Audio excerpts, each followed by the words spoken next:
महाकुंभ मेले के पीछे की कहानी क्या है?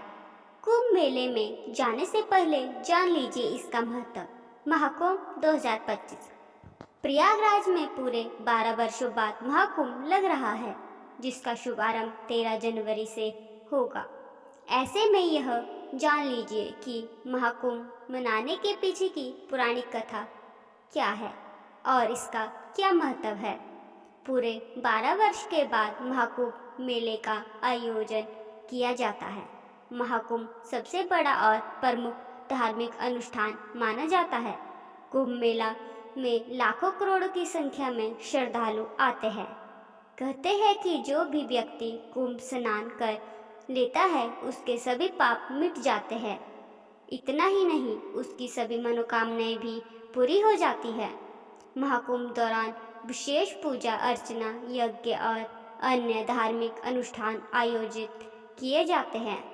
संगम नगरी प्रयागराज में 13 जनवरी 2025 पौष पूर्णिमा से महाकुंभ शुरू होगा। तो चलिए अब जानते हैं कि महाकुंभ मेले के पीछे की कहानी क्या है। साथ ही जानेंगे महाकुंभ का धार्मिक महत्व।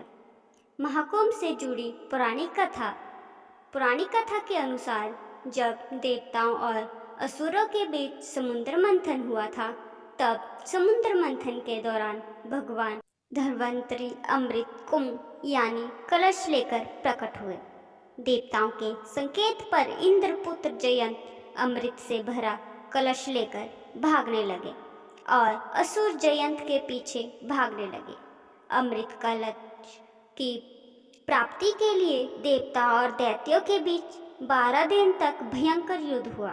माना जाता है कि देवताओं का एक दिन मनुष्य के 12 वर्षों के बराबर होता है। इस युद्ध के दौरान जिन जिन स्थानों पर कलश से अमृत की बूंदें गिरी थी, वहां कुंभ मेला लगता है।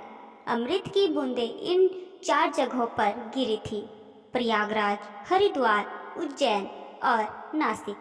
इन चारों स्थान पर कुंभ मेला का आयोजन किया जाता है। महाकुंभ का महत्व: महाकुंभ में स्नान करने से व्यक्ति के सभी पाप धुल जाते हैं। इतना ही नहीं, कुंभ में स्नान करने से मोक्ष की प्राप्ति भी होती है।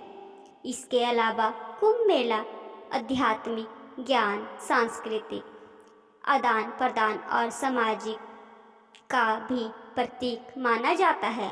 लोग आध्यात्मिक ज्ञान और मानसिक शांति के लिए भी कुंभ मेला में जाते हैं। बता दें कि महाकुंभ में नागा साधु से लेकर अन्य अलग अलग बड़े बड़े संत पधारते हैं, जिनका आशीर्वाद लेने के लिए श्रद्धालु दूर दूर से कुंभ मेले में शामिल होने आते हैं। आपको हमारी कहानी कैसी लगी जरूर बताएं और लाइक और सब्सक्राइब करना ना भूलें। धन्यवाद।